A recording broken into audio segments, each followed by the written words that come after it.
went up here, we actually won't be able to get up here. Like that one there, Yeah, because so you see those two holes? Yeah. There's one back and then one further up on the right. Yeah. When we set the wheels in those, the other side is high, so the two wheels will be off the ground. So four-wheel drive doesn't do what it says on the tin. So I'll show you what happens when we try and do this. Go up. That'll be alright. That'll be alright. Yeah, you need traction. I need traction. Into reverse. Straight back down. And you see, we've got a high spot, low spot, high spot, low spot. And the only way that you could get up here, but it might fall into the holes, is by going off to the right.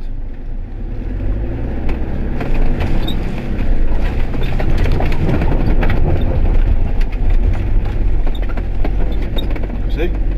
So if you get into it, you're able to get up there simply by changing the route a little bit.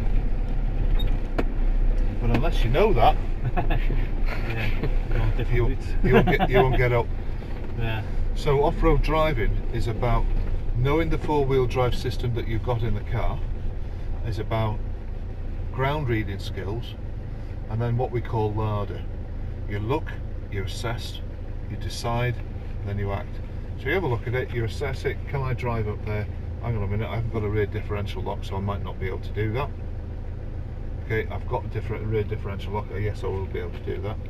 Or we take a slightly different route. I would have never got up the centre route in there all day long.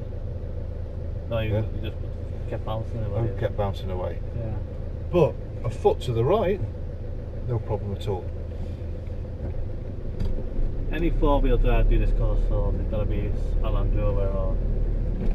Any four-wheel drive, for example, like your Toyota Land Cruisers and your Mitsubishi Shoguns. Yeah. But you see, the thing about it is that when we go through the gloop and the mud, because this has got mud terrain tyres on it, it would do a much better job. I mean, if this had all-terrain tyres or road tyres on it, we would have got half the places. Yeah. It just depends on the tyres as well on the car. Yeah. Oh, absolutely.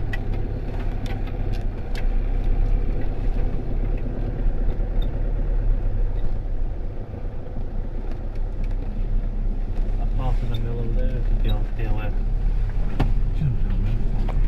I need to find out about this area because it's quite a nice area, really. Yeah. I do like driving to Wales, like it's really, especially when you've got my little steering background.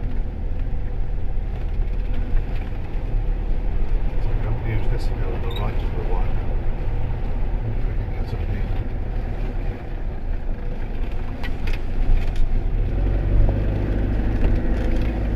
It's getting rid of the mud out the tread, and now it's going up.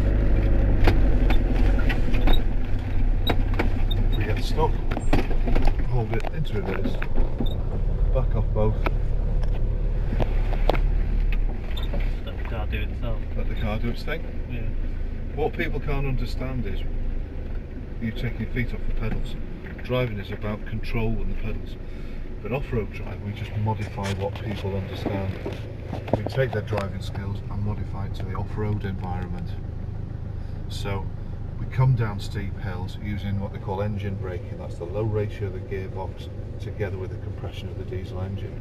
We take our feet off the pedals, first gear, low ratio, and the car will work its way down. Now modern day cars have got things like hill descent control that works with the ABS and applies the brakes. So if a wheel starts skidding, it'll take the brake off and then put it back on. And it happens hundreds of times a second or hundreds of times a minute. And that's why you hear a purring when you brake in your car on snow and ice, because the ABS is pumping the brake for you. Have you ever felt that? When I'm on the snow, this is it, isn't it? On the snow and ice, yeah. Yeah. Well, I have spun the car on the snow and ice. So you see, look how steep this is. As long as it's got the grip, first gear, low ratio, piece of cake for it. But as with all things, momentum is the key.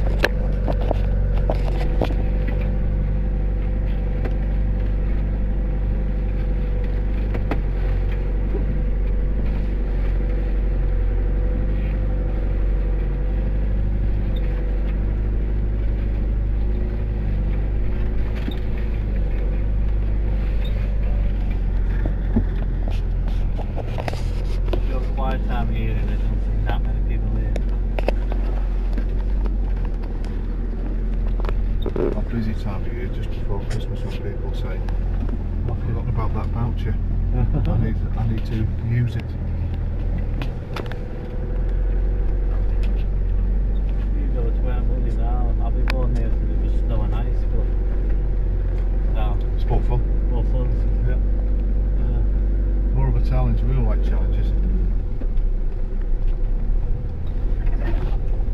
Well, I guess you get people to drive as well, don't you? The ones who want to learn how to drive or not. Oh yeah, all the courses we do.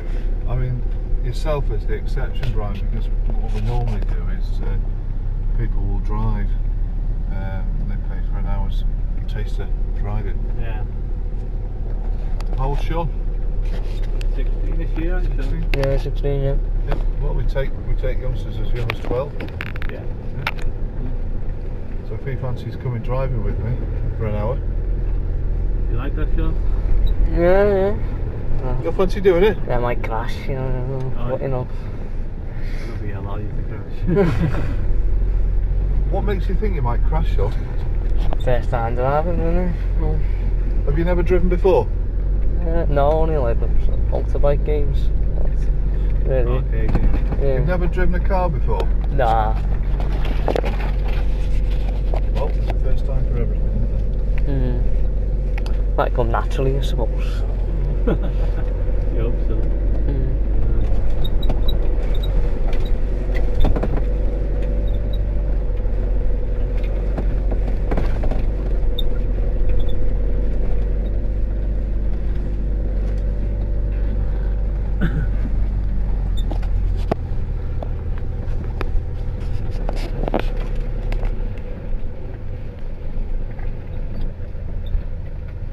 Right, there's no time like the present. Do you two want to swap? Come on. You jump in the back, Brian. You could always, Take him for his first driving lesson.